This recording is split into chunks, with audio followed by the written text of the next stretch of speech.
Hi everyone, how are we doing? So, where we left off last lecture was we had the 1973 to 75 oil price shock recession. So I just want to review what we did and then we'll go from there. So, we started out in long-run equilibrium at point E. And all I have is the output market. I don't have the employment market. We'll be looking at that again in a couple of more videos. So, what we had is due to the tremendous reliance on oil-related products, because the government artificially kept oil prices and gasoline prices very low, we were using very fuel-inefficient cars. There was no need for the new cars of the 70s that were getting 20 or 25 miles to the gallon. American people, all right, getting 5 to 8 miles a gallon and driving large cars.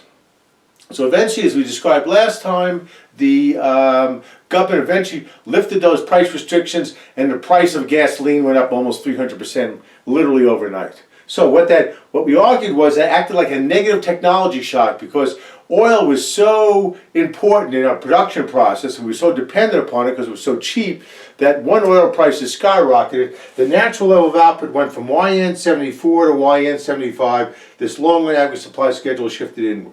At the same time, cost of productions increased because oil became much more expensive. So two things were happening at the same time. So the short-run aggregate supply schedule from 1974 shifted up to short-run aggregate supply schedule 75, and we were now in a new long-run equilibrium. We were at the natural level of output, but output had fallen, and prices were beginning to rise.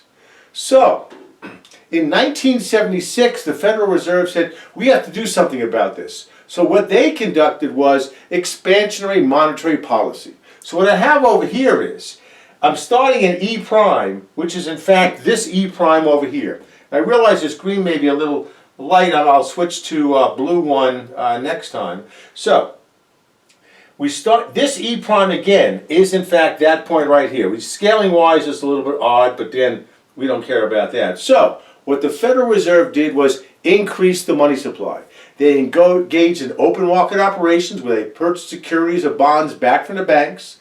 The banks then sent those securities back to the Fed, and then the banks had more money to loan out. The logic of the Fed was if they can get spending and borrowing to increase, they could shift the aggregate demand schedule from AD 75 to AD 76. And that's essentially what they did. They thought, okay, we can offset these permanent shocks by increasing the money supply. But if you recall, a couple of lectures ago, we said that an increase in the money supply would only have a temporary impact in the economy. That eventually wages would be bid up and curves would shift back with here, which we're going to do in the next lecture. But I'm just going to stop here. We've got a couple more minutes to go, however. So, the Fed engaged in expansionary monetary policy, and it did have a temporary impact on output. Output started to rise. However, as we'll show in the next lecture, this is not the ending point. The ending point was we shift back to here, which we'll talk about next time. So, again, we had a permanent oil price shocks here, and the Fed in 76 tried to offset it by increasing the money supply, but it would only have a temporary impact in the economy, and that had very devastating impact for the economy from 1976 to 1980. So, we'll see you in a couple of minutes.